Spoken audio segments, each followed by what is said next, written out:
مفتی طارق مسعود special. بچیوں کے ساتھ ریپ کے واقعات تو یہ مسلسل کئی بہت عرصے سے، اب ان قریب ایک اور بچی کے ساتھ ریپ کا واقعہ ہوا ہے۔ تو یہ جو ایسے واقعات ہمارے ہاں ہو رہے ہیں، لوگ پریشان ہیں ان کی روک تھام کیسے ہو، مجرموں کو عبرت ناک سزا ملے۔ تو یاد رکھیں کہ مجرموں کو عبرت ناک سزا ملنا تو وہ تو ظاہر ہے، اس میں تو دو رائے نہیں ہو سکتی، لیکن یہ خوب اچھی طرح ذہن میں رکھیں، اس سے اس جرم کی روک تھام نہیں ہو سکتی۔ اس لیے کہ جب آپ کسی جرم کی وجہ اور اس کی جس وجہ سے وہ معاشرے میں وہ انارکی پھیل رہی ہے، اس وجہ کو جب تک آپ ختم نہیں کرتے، تو آپ کی مثال اس ڈاکٹر کی طرح ہے کہ کسی کے سر میں بار بار درد ہو رہا ہے اور وہ پیناڈول دے دے کے بس اس کو ختم کر رہا ہے، وہ یہ نہیں دیکھ رہا کہ اس کے سر میں درد ہو کیوں رہا ہے۔ تو جو اصلی طبیب ہے وہ ہمیشہ بیماری کی جڑ تک پہنچنے کی کوشش کرتا ہے۔ تو یہ واقعات باہر کے ملکوں میں تو بہت زیادہ ہوتے ہیں اور ہوتے رہے ہیں۔ ان کی کیلکولیشن اگر ہم آپ کو بتائیں تو آپ حیران ہو جائیں گے کہ ان کے ہاں تو ریپ کے واقعات صبح و شام ہوتے ہیں۔ اسلامی کنٹریز میں یہ واقعات نہ ہونے کے برابر تھے، لیکن یہاں بھی تیزی سے بڑھ رہے ہیں۔ اس کی بہت بڑی وجہ کیا ہے کہ میڈیا نے فحاشی کو بہت زیادہ عام کر دیا ہے۔ کو ایجوکیشن سسٹم دیکھیے، ایک آدمی کی جب بھوک کو آپ پورا نہیں کریں گے اور اس کے سامنے وہ بھوکا ہے اور اس کی بھوک کو بڑھانے والی ساری چیزیں موجود ہیں، اور اس کے سامنے آپ بار بار مرغن غذائیں لے کر آئیں گے، تو اس کا مطلب ہے کہ آپ اس کو راستہ دے رہے ہیں برائی کا، کہ وہ چوری کر کے یہ چیزیں کھانے کی کوشش کرے۔ دیکھیں اب گھر میں کیا ہوتا ہے کہ بچے کو جس چیز سے پرہیز ہوتا ہے تو دسترخوان پہ وہ چیز رکھی نہیں جاتی۔ بعض بچوں کو ڈاکٹر بتاتے ہیں چاول سے پرہیز ہے، ان کو کھانسی ہے، ان کے ساتھ یہ مسئلہ ہے، ان کو چاول نہ کھلائے، تو والدین بچوں کی خاطر قربانی دیتے ہیں، اس دن کھانے میں چاول بناتے ہی نہیں ہیں۔ یہ نہیں کرتے کہ آپ بچے کے سامنے چاول مزے مزے سے لے کے کھا رہے ہیں اور بچے کو منع کر رہے ہیں کہ بیٹا تم نہیں کھاؤ، تمہیں پرہیز ہے۔ تو بچہ کہے گا نا کہ جب پرہیز تھا تو آپ نے بنایا کیوں، میرے سامنے رکھا کیوں؟ تو یہ سمپل سی مثال ہے کہ اللہ نے مرد اور عورت کی طرف ایک دوسرے کی رغبت رکھی ہے، مرد کی عورت کی طرف، عورت کی مرد کی طرف۔ تو اس کا ایک طریقہ بیان کیا ہے کہ سیکس کو بڑھانے والی اور جو بھی شہوت کو بھڑکانے والی چیزیں، ان تمام چیزوں کو اللہ نے ختم کر دیا۔ فحش مواد، فحش فلمیں، عورت کو پردے کا حکم دیا، فحش فلموں پہ پابندی لگائی، فحش مواد پہ پابندی لگائی۔ کو ایجوکیشن سسٹم کا اسلام میں کوئی تصور نہیں ہے، مرد مرد میں رہے گا، لڑکیاں لڑکیوں میں رہیں گی۔ پھر جب وہ ایک عمر تک پہنچیں گے، ان کے اندر یہ جذبات پیدا ہوں گے، تو اللہ نے والدین کو حکم دیا کہ بالغ ہوتے ہی ان کے نکاح کا انتظام کر دیا جائے۔ یہ ایک نیچرل طریقہ ہے کسی معاشرے میں حیا کو فروغ دینے کا، اس سے معاشرے میں حیا پھیلتی ہے۔ لیکن آپ اگر کسی بھی اسٹیپ پہ اس سسٹم کی مخالفت کریں گے تو وہی کچھ ہوگا جو ہو رہا ہے۔ تو اس کی مخالفت کیسے ہوتی ہے؟ لڑکیوں کو بے پردہ گھومنے کی آپ نے اجازت دے دی، سینما گھروں میں فحش فلمیں لگائی جا رہی ہیں، فحش ڈرامے ٹیلی ویژن پہ دکھائے جا رہے ہیں، اور پردے کا کوئی نظام ہی نہیں ہے۔ ٹین ایجز لڑکوں کو اسکول میں لڑکیوں کے ساتھ بٹھایا جا رہا ہے۔ تو یہ درندگی، اور پھر جو موویز ہیں فحش قسم کی وہ کھلے عام بک رہی ہیں مارکیٹوں میں، انٹرنیٹ پہ لوگ ڈاؤن لوڈ کر رہے ہیں، دیکھ رہے ہیں۔ تو اس کا مطلب یہ ہے کہ آپ معاشرے کو خود درندہ بنا رہے ہیں، ہماری حکومتیں خود درندہ بنا رہی ہیں۔ جو لوگ اسمبلیوں میں پہنچے ہوئے ہیں وہ خود معاشرے کو برائی کی طرف لے کر جا رہے ہیں، اور حلال راستوں پر پابندی لگ رہی ہے۔ نکاح کے بارے میں سخت سے سخت قوانین ہوتے چلے جا رہے ہیں۔ کہیں قانون بنتا ہے کہ بھئی بالغ لڑکی کو جب تک وہ 18 سال کی نہ ہو جائے نکاح کی اجازت نہیں ہے۔ پھر قانون بنتا ہے کہ مرد کو دوسری شادی کی اجازت نہیں ہے، چاہے اس کی بیوی میں کیسے ہی فالٹ کیوں نہ ہو، کوئی خرابی کیوں نہ ہو، وہ اس کی ڈیزائرز پوری نہیں کر سکتی، لیکن آپ اس پہ پابندی لگا رہے ہیں وہ سیکنڈ میرج نہیں کر سکتا، چاہے وہ کسی بیوہ سے کر رہا ہو، کسی طلاق یافتہ سے کر رہا ہو، اس کا گھر بسا رہا ہو، لیکن آپ نے اس پہ بہت سخت پابندیاں لگا دی، 6 مہینے کی جیل اور لاکھوں روپے جرمانے ڈال دیے آپ نے اس کے اوپر۔ تو یاد رکھیں کسی بھی معاشرے میں جب حلال کو مشکل بنایا جائے اور حرام کے دروازے کھول دیے جائیں تو یہی بدترین واقعات ہوتے ہیں۔ ایسے ہی درندے پیدا ہوتے ہیں جو بچیوں کو ریپ کرتے ہیں، بچوں کو ریپ کرتے ہیں۔ یہ درندے ہمارے سسٹم کی پیداوار ہیں۔ میں ان درندوں کی حمایت ہرگز نہیں کر رہا۔ میرا بس چلے، مجھے اگر قانون سازی کی اجازت دی جائے تو میں کہوں گا کہ ان کو فوراً لٹکا کے مار دیا جائے۔ ان کو جو ہے حکومت کی ذمہ داری ہے، ان کو فوراً پھانسی کے پھندے پہ لٹکائے، عبرتناک سزا دے۔ ہم ان کو کبھی بھی اپریشیٹ نہیں کر رہے، یہ معاشرے کے بدترین ناسور ہیں، لیکن خدا کی قسم اس سے بڑے مجرم وہ حکمران ہیں جو معاشرے میں بے حیائی کو فروغ دے رہے ہیں، جو اسکولوں میں کو ایجوکیشن سسٹم کو فروغ دے رہے ہیں، اور جو عورت کو پردے کا پابند نہیں بنا رہے۔ یونیورسٹیوں میں، کالجز میں، سرکاری دفتروں میں لڑکوں کے ساتھ جوان لڑکیوں کو بٹھا رہے ہیں اور اس پر کوئی روک ٹوک نہیں ہے۔ ایسے حکمران ان جرائم کے جو ہے نا، اور ایسے حکمران جو ہے اس قسم کے جرائم جو معاشرے میں پیدا ہو رہے ہیں ان کے اولین ذمہ دار ہیں. دنیا میں سزا نہیں ملتی لیکن آخرت میں اللہ ان لوگوں کو ضرور لٹکائے گا اور انتقام لے گا کہ جن کے قانون سازی اور جن کی غلط قانون سازی کی وجہ سے معاشرے میں ایسے مجرم پیدا ہوتے ہیں. تو ہماری حکومت سے ایک عاجزانہ اپیل ہے کہ وہ لوگ جو اسمبلیوں میں بیٹھے ہوئے ان سے عاجزانہ اپیل ہے کہ اللہ کا واسطہ ہوش کے ناخن لیں, میڈیا پہ قابو پائیں, میڈیا کو قابو میں رکھنے کی کوشش کریں. اسلام کے نام پہ یہ ملک بنا تھا, اسلامی خطوط پر اس کو چلانے کی کوشش کریں. پردے کی حجاب عورت پر لازم ہو, جوان عورت پر لازم ہو کہ وہ حجاب کے بغیر گھر سے باہر نہیں نکل سکتی. اسکولوں میں کو ایجوکیشن سسٹم کو ختم کیا جائے اور میڈیکل کالجز میں کو ایجوکیشن سسٹم کو ختم کیا جائے. جوان لڑکیاں نائٹ ڈیوٹی کر کے آتی ہیں, جب ہاؤس جاب کرتی ہیں پوری رات غیر مردوں کے ساتھ وہ گزارتی ہیں. تو آپ بتائیے کہ یہ کیا معاشرہ کس طرف جا رہا ہے؟ اس میں وہی واقعات ہوں گے جو دوسرے ملکوں میں ہوتے ہیں اور ہمارا ملک بھی اس کی لپیٹ میں پھر آئے گا. تو ان تمام بے حیائی کے کاموں پر پابندی لگانے, یعنی ہمارا ایک عاجزانہ مطالبہ حکومت سے کہ ان تمام بے حیائی کے راستوں کو بند کرے, نکاح کو پروموٹ کرے زیادہ سے زیادہ. جب خلافت عثمانیہ تھی تو نکاح کرنے والے کو گورنمنٹ کی طرف سے پیسے دیے جاتے تھے, ان کے ساتھ تعاون کیا جاتا تھا اور حکومت سپورٹ کرتی تھی جب تک اسلامی حکومتیں دنیا میں تھیں. آج نکاح کرنے والے پر تو بڑی سخت پابندیاں ہیں اور اس کے لیے نکاح کو ایک عذاب بنا دیا گیا. لڑکی کے لیے بھی عذاب بنا دیا اور لڑکوں کے لیے بھی عذاب بنا دیا, اور زنا پر کوئی روک ٹھوک نہیں ہے اور زنا کو معاشرے میں پھیلایا جا رہا ہے. تو حکومت سے, اسمبلیوں میں بیٹھے ہوئے لوگوں سے ہماری ایک عاجزانہ درخواست ہے کہ ہوش کے ناخن لیں, کو ایجوکیشن سسٹم کو آپ ملک سے ختم کریں. خواتین کے بے حجاب گھومنے پر پابندی لگائی جائے اور میڈیا کو کنٹرول میں لیا جائے. جس طرح سے ہماری جو اینکرز ہیں ٹیلی ویژن پہ بیٹھ کے بے حیائی کو فروغ دے رہی ہیں, سب نہیں لیکن زیادہ تر تو یہی ہو رہا ہے, ڈراموں پہ ایسے پابندی لگائی جائے جو نوجوانوں کی شہوت کو برانگیختہ کرتے ہیں. ایسی لٹریچر پہ پابندی لگائی جائے تاکہ اس ملک کے جن لوگوں نے اس ملک کے لیے قربانیاں دی ہیں ان کے خون کے ساتھ بھی غداری نہ ہو, بانی پاکستان کے جذبے کے ساتھ بھی غداری نہ ہو اور اللہ کے ساتھ بھی ناانصافی نہ ہو, اللہ کے احکام کی بھی دھجیاں نہ اڑائی جائیں, اور اس ملک جو ہمیں اسلام کے نام پہ ہمیں ملا تھا اس کی شکر گزاری بھی ہو. اللہ تعالیٰ سے دعا ہے کہ اس بے حیائی کو کے طوفان کو ہمارے ملک سے ختم کرے. اور قرآن میں جیسے اللہ نے فرمایا ان الذین یحبون ان تشیع الفاحشۃ فی الذین آمنوا لہم عذاب علیم فی الدنیا والآخرہ. جو لوگ بھی معاشرے میں بے حیائی کو فروغ دیتے ہیں کسی بھی طریقے سے, سب اس میں داخل ہیں, ڈراموں کے ذریعے, فلموں کے ذریعے, قانون سازی کے ذریعے, کو ایجوکیشن سسٹم کو معاشرے میں پھیلا کے کسی بھی طرح سے, اللہ فرماتے ہیں جو بے حیائی کو پھیلانے کا ذریعہ بنے گا اس کے لیے دردناک عذاب ہے دنیا میں بھی اور آخرت میں بھی. دنیا میں عذاب حکومت دیتی ہے لیکن افسوس ہے کہ حکومت ہی خود جب بے حیائی کو پروموٹ کر رہی ہو تو اسے سزا کون دے گا, لیکن آخرت میں جو عذاب ہوگا وہ اللہ کی طرف سے ہوگا, اس سے کوئی نہیں بچا سکتا. اللہ سے دعا ہے ہماری ان قوم کی بچیوں کی اللہ عصمتوں کی حفاظت فرمائے, انہیں ان شہوانی درندوں کے شر سے اللہ تعالیٰ محفوظ فرمائے. ان ظالموں کو جنہوں نے یہ اس طرح سے ریپ کی ہیں بچیوں کے اور بچیوں کے ساتھ ناانصافی کی ہے اور درندگی کی ہے, اللہ تعالیٰ ان کو عبرت کا نشان بنائے. ان کو جو ایسی سزا کا یعنی ہماری حکمرانوں کو ان کو ایسی سزا دینے کی توفیق عطا فرمائے جو آنے والے لوگوں کے لیے عبرت کی ایک علامت اور عبرت کا ایک نشان بن جائے.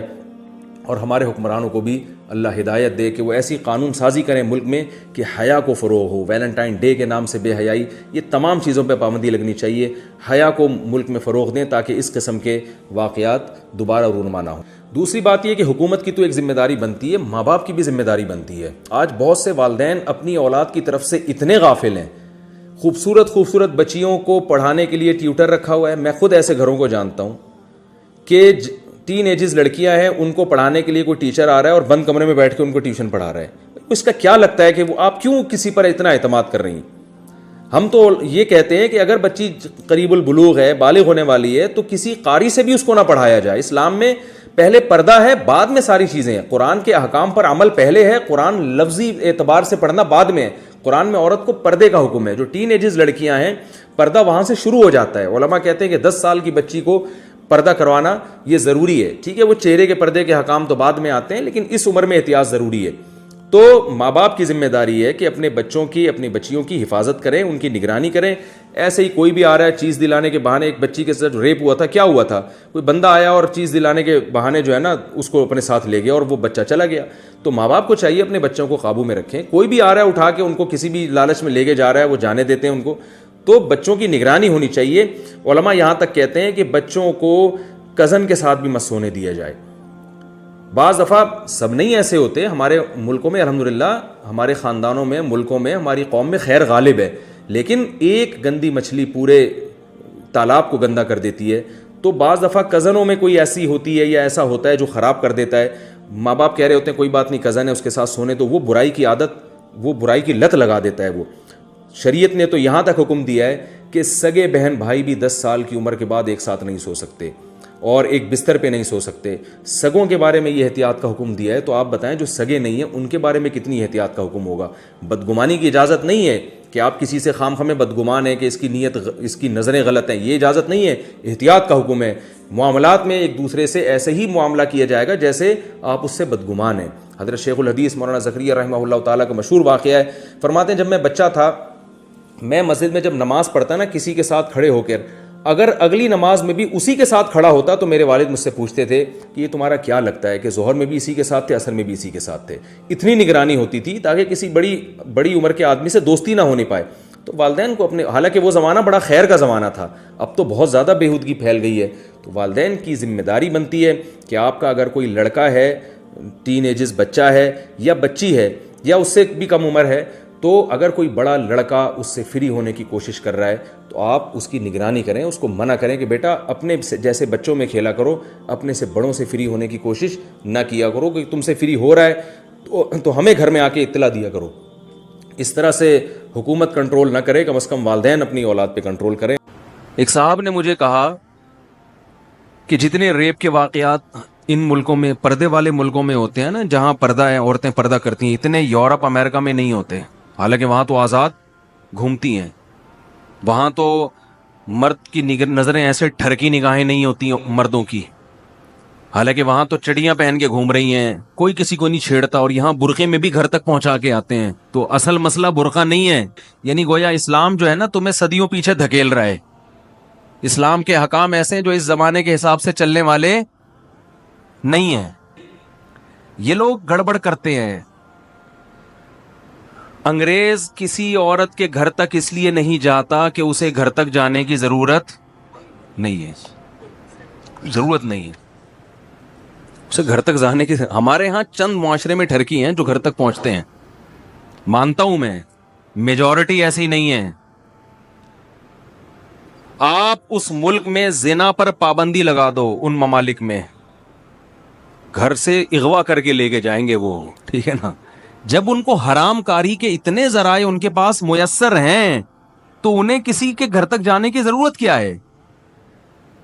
تو میں نے ان سے سوال یہ کیا, مجھے یہ بتاؤ کہ گوروں میں, غیر مسلموں میں جو یورپ امریکہ میں رہتے ہیں, کوئی 1% کیا ایک شخص بھی ایسا ہے جو زنا سے بچتا ہو؟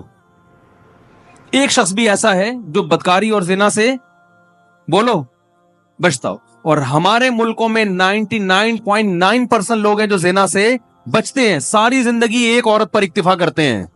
یہ کتنا بڑا اس معاشرے کا ایک خوبصورت امیج ہے جو دنیا کے سامنے آنا چاہیے. ہاں, آپ نے اس زنا کو لیگل قرار دے دیا ہے, اس لیے آپ برے ہو کر بھی کیا بن گئے؟ بولو, اچھے بن گئے. جب آپ نے ایک آدمی کو زنا کی اجازت دے دی تو وہ بدنظری کر کے ٹینشن کیوں وہ تو چھچور بنا ہوگا بدنظری اس کے لیے. وہ لوگ کہتے ہیں مارکیٹوں میں کوئی کسی عورت کی طرف دیکھتا ہی نہیں ہے, ہمارے ہاں کوئی عورت کی آنکھیں بھی کھلی ہوں گی تو گھر تک بولو پہنچے گا. اسلام جس معاشرے میں عورت کو سر کے بال سے لے کے پاؤں کے ناخن تک چھپنے کا حکم دیتا ہے, اس معاشرے میں اسلام نکاح کے بغیر عورت تک پہنچنے کی آپ کو اجازت نہیں دیتا. اس معاشرے میں خطرات ہوں گے کیونکہ آپ باؤنڈ ہیں. تو آپ جب باؤنڈ ہیں کہ آپ نے حلال راستہ ہی اختیار کرنا ہے, تو حلال راستہ جب آپ نے اختیار کرنا ہے تو اس میں ظاہر ہے حلال محدود ہوتا ہے, حرام کیا ہوتا ہے؟ لا محدود. تو اس میں آپ کو کنٹرول کرنا مشکل ہوگا. تو اسلام جب تک عورت کو پردہ نہیں کرائے گا معاشرے میں تباہی پھیلے گی. ہاں, اگر آپ زنا کو لیگل کر دیتے ہیں, جس نے جس سے منہ کالا کرنا ہے آپس کی انڈرسٹینڈنگ سے کرے, پھر پردے کے تکلف کی ہم بھی مانتے ہیں کہ ضرورت نہیں ہے. تو بات اس پہ ہونی چاہیے کہ یہ جو آپ نے زنا کو لیگل کر دیا ہے, یہ اچھا کام کیا کہ برا کام کیا؟ زنا کو تو لیگل کر دیا نا. اس زنا کے لیگل کرنے کا نقصان کیا ہوا ہے؟ خاندانی نظام کی ایسی کی تیسی ہو گئی, ان ایتھیس لوگوں سے آپ پوچھو کہ آپ لوگ اپنی ماں کی خوبیاں تو بیان کرتے ہو, باپ کی خوبیاں کیوں بیان نہیں کرتے آپ کبھی؟ باپ کا تو پتہ ہی نہیں ہوتا ان کو ہے کہاں, وہ پتہ ہی نہیں ہوتا. یہ سنگل مدر کے قائل ہیں, یہ باپ کے قائل نہیں ہیں. یہ تباہی ہے اس معاشرے میں. تو دیکھو ہمارے لوگ جو ہے نا, جو مسلم کنٹریز میں رہتے ہیں, یہاں کچھ برائیاں ہیں, لیکن جب آپ اس برائی کی گہرائی میں جاؤ گے تو آپ کو پتا چلے گا ان کی اچھائی کی جڑ میں برائی ہے, اور ہماری برائی کی جڑ کیا ہے؟ اچھائی پر مبنی ہے. کچھ اچھے کام ہیں جس کی وجہ سے کچھ برائیاں ہوتی ہیں, وہاں برائی ہی کو لیگل کر دیا ہے, تو اب ان کو چھوٹی برائیوں کی ضرورت نہیں ہے. شراب پہ پابندی لگا کے دکھاؤ ان کنٹریز میں, دیکھو کتنے لوگ اس قانون کو فالو کرتے ہیں. ہمارے ہاں پابندی نہیں ہے, پھر بھی الحمدللہ لاکھوں کروڑوں لوگ بچتے ہیں. اگر شراب الاؤ بھی ہو جائے نا, پھر بھی ہمارے یہاں میجورٹی نہیں پیے گی. یہ مذہب ہے اسلام ہے جس نے ان کو روکا ہوا ہے.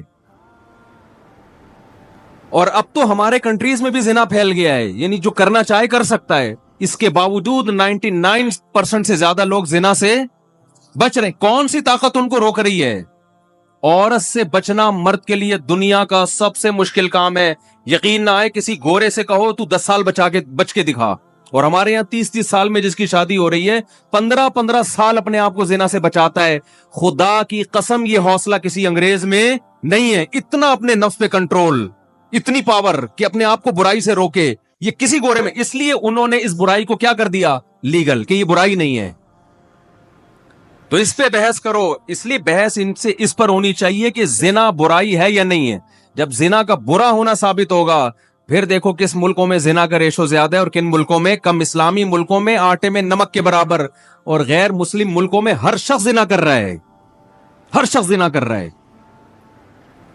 اور یہ جو آپ نے اس کو, ایک لبرل نے اس پہ یہ بھی تبصرہ کیا ہوا تھا کہ ان ملکوں میں زنا کرنا, زنا سے مراد آپس کی انڈرسٹینڈنگ سے مرد اور عورت کا ملاپ, یہ برائی ہے ہی نہیں, تو لہذا وہ برے نہیں ہیں. ارے یعنی جو برائی ہو رہی ہے, آپ نے اس کی ڈیفینیشن چینج کر کے کہہ دیا کہ دیکھو ایک آدمی چرس پیتا ہے, ہم تو چرسیوں کو برا سمجھتے ہیں نا. ابے چرسی یہ کیا ہمیں سمجھائے گا؟ لوگ کہتے ہیں نا وہ چرسی کیا ہے, میں چرس کو برا ہی نہیں مانتا. اب آپ اس سے بحث کرو گے, ابے کیا ہو گیا, اب آپ بولو گے کہے گا یہ تو اینٹی ڈپریشن ہے, جب ٹینشن ہوتی ہے پیو, مزہ آتا ہے. مزہ جب آ رہا ہے تو اپنے خرچے پہ آ رہا ہے, تو کسی کو تکلیف کیوں ہو رہی ہے؟ وہی چیز جو معاشرے کی سب سے بڑی گالی تھی, وہ اچھا لیبل لگا کے کیا بن گئی؟ خوبی بن گئی, کہ یہ تو اینٹی ڈپریشن چیزیں لیتا ہے اور یہ اینٹی ڈپریشن چیزیں نہیں لیتا. تو جو ڈپریشن سے بچنے کا انتظام کرتا ہے وہ اچھا ہوتا ہے, جو انتظام نہ کرے وہ اچھا ہوتا ہے. بھائی ظاہر چرسی اچھا ہو گیا, پھر اس دلیل سے کیا ہو گیا؟ نہیں آ رہی میرا خیال ہے بات. تو اس ایتھیس تک میرا کوئی یہ پیغام پہنچا دے کہ اسلام کے اگر آپ کسی آدھے حکم کو سمجھنے کی کوشش کرو گے تو وہ واقعی کھوپڑی میں نہیں آ گئے. اسلام میں یہ جو پردے کا حکم ہے نا, یہ یورپ اور امریکہ کی عورتوں کے لیے نہیں ہے. جس معاشرے میں زنا لیگل ہے اس میں تو چڈی پہن کے گھومو, بنیان پہن کے گھومو, کیا کرنا ہے اگلے نے؟ وہ نائٹ کلب جا کے منہ کالا کرے گا اپنا, اسے کسی کے چڈی بنیان سے کیا لینا دینا بھائی؟ وہ تو کہے گا چڈی پہننے کا بھی خام خامے تکلف کیا. اور ان ملکوں میں بات ذرا حیا کے خلاف ہے. ڈاکٹروں سے ہم نے سنا ہے 80-90% لوگ اپنی خواہشات کو بیدار کرنے کے لیے ٹیبلٹ کھاتے ہیں, دوائیں کھاتے ہیں. کیوں؟ اس لیے کہ یوز ٹو ہو چکے ہوتے ہیں وہ, بچپن سے یہ چیزیں دیکھ دیکھ کے. اتنا بےہودگی ہے, اتنی بےہودگی ہے کہ ان کی عورتوں کو پردہ کرانا یہ تو ایک خام خواہ کا کیا لگے گا, تکلف ہے. تو اسلام جب کوئی حکم دیتا ہے نا تو اس کے ساتھ اور بھی کچھ احکام ہوتے ہیں.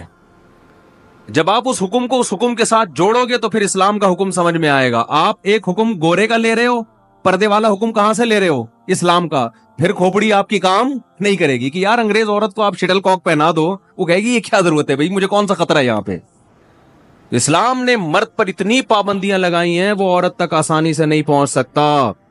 مہر دینا ہے, اس کو گھر دینا ہے, اس کا گیس بجلی کا بل اٹھانا ہے, اس کی ساری زندگی کا نان نفقہ ہے. تو اس لیے مسلمان کے لیے عورت کا حصول مشکل ہے. جو چیز مشکل ہوتی ہے تو پھر حرام کی طرف قدم جانے کے امکانات بڑھ جاتے ہیں. تو پھر اسلام نے حرام کے راستے بھی بند کیے اور حلال کے راستوں میں مرد کو زیادہ کی اجازت دے دی اس نے, کہ اگر تمہارے پاس وسائل ہے تو زیادہ عورتوں کی کفالت کرو تم. تو یہ یہ جتنے اسلام پہ اعتراض کرتے ہیں نا، یہ آج کل بہت ہے کہ پردہ پردہ. بھائی جن اکثر جب بھی پردے کی بات کرو نا تو یہ فوراً دلیل دیتے ہیں کہ بھائی جن ملکوں میں پردہ نہیں ہے وہاں تو عورتیں بڑی بہت آزاد ہیں، کوئی نہیں چھیڑتا ان کو. اور واقعی نہیں چھیڑتا، گھوم رہی ہیں، پھر رہی ہیں، آزاد پھر رہی ہیں. ایک صاحب نے مجھے کہا کہ ہمارے ملک میں عورت محفوظ نہیں ہے، ان ملکوں میں عورتیں محفوظ ہیں. یہ بھی بہت سے لوگ دلیل دیتے ہیں. یہاں اسلام کو فالو کیا جاتا ہے مگر عورت کی عزت محفوظ نہیں ہے. لوگ ایک دلیل یہ بھی دیتے ہیں وہاں عزت محفوظ ہے. ایک صاحب نے کہا وہاں کسی عورت کو چھیڑ بھی لو نا اس کی مرضی کے بغیر، کسی خاتون کو ہاتھ بھی لگا دیا ایسی کی تیسی، یہاں آپ چھیڑو کوئی پوچھنے والا بولو نہیں ہے. تو میں نے ان سے کہا، میں نے کہا دیکھو وہاں جو چھیڑنے پر ایسی کی تیسی ہوتی ہے نا، وہ اس قوم کے اندر کوئی ایسی خوبی نہیں ہے، وہ قانون کی بالادستی ہے. جگہ جگہ کیمرے لگے ہوئے ہیں، قانون اتنا سخت ہے کہ عورت کی پرمیشن کے بغیر آپ نے چھیڑا تو پولیس اٹھا کے بولو لے جائے گی. دیکھو کسی بھی ماحول کو سمجھنے کے لیے نا اس ماحول کے تمام لوازمات کے ساتھ سمجھا جاتا ہے. تو یوں کہو کہ جتنی آزادی ہمارے ہاں ہے، یہاں چھیڑنے پر گورنمنٹ کی طرف سے کوئی پابندی 6 مہینے تو کیس چلتا رہے گا، پتہ ہی نہیں چلے گا اس نے چھیڑا تھا کہ اس نے خود چھڑوایا اپنے آپ کو. پھر پولیس کو رشوت دینی پڑے گی، جو چھڑی ہے اس کو بھی رشوت دینی پڑے گی کہ اس نے مجھے چھیڑا تھا. پولیس کہے گی اس کی کیا دلیل ہے، کہے گی گواہ نہیں ہے. پولیس کو 500 روپے دے دو تو ہم ثابت کر دیں گے تم چھڑی ہو. یعنی شروع سے ہی رشوت شروع ہو جائے گی نا. پھر جج کے پاس جاؤ گے، اتنا یعنی ایک ٹینشن ہے کہ یعنی یہ تو مرغی چھڑانے کے لیے بھینس کی قربانی دینی پڑتی ہے. اگر کسی نے آپ کی مرغی چوری کر لی، آپ کیس کر کے اپنی بھینسیں بک جائیں گی آپ کی، پھر جا کے کیس آپ کے حق میں ہوگا کہ اس کی مرغی کیا ہوئی ہے. آدمی کہتا ہے وہ چور لے جائے ٹھیک ہے، جج کو میں بھینسیں کیوں کھلاؤں. تو آپ اسلام سے اگر کمپیئر کرو گے نا اس کلچر کو، تو آپ اس طرح سے نہیں مثال ہوتی کہ ان ملکوں میں کوئی کسی کو دیکھ بھی نہیں سکتا، دیکھ لو گے تو عورت اتنی محفوظ ہے. وہ بھائی تھوڑے دن کے لیے جو قانون کی بالادستی ہے، سختی ہے، وہ یہاں لے آؤ، اور یہاں جو آزادی ہے وہ بولو وہاں لے جاؤ. پھر دیکھو چھڑنے کا ریشو کہاں زیادہ ہوگا. نہیں آ رہی بات. پھر دیکھو چھیڑنے کا ریشو پھر یہاں زیادہ نہیں ہوگا. یہاں تو قانون ہے ہی نہیں، جتنے چھیڑ رہے ہیں یہ ٹھرکی لوگ چھیڑ رہے ہیں. قانون تو کچھ بھی نہیں، کسی کو قانون کی پہنچ سے ہی لوگ دور ہوتے ہیں. اور جو نہیں چھیڑ رہے ہیں وہ میجورٹی ہے، وہ اگلی کو اپنی ماں بہن سمجھتے ہیں، اپنی بیٹیوں کا خیال کرتے ہیں، اپنی بہنوں کا خیال کرتے ہیں، اپنی ماؤں کا، اپنی بیویوں کا خیال کرتے ہیں. جو آزادی ہمارے ملکوں میں ہے نا، جو بے لگام قانون، وہ قانون تھوڑے دن کے لیے اگر آپ ان گوروں کو دے دو تو پھر دیکھو کہ چھیڑتا کون زیادہ ہے. پھر دیکھتے ہیں عورت کتنی محفوظ ہے وہاں پہ. بہت مشکل ہے بات سمجھانا. تو ہمارے ہاں اگر کوئی خوبی ہے اسلام کی وجہ سے، ہمارے قوانین کی وجہ سے نہیں ہے. ان کے ہاں اگر کوئی خوبی ہے ان کے کلچر یا ان کے مذہب یا ان کے اندر کی کوئی فرشتے جیسی صفات کی وجہ سے نہیں ہے، قانون کی بالادستی کی وجہ سے ہے.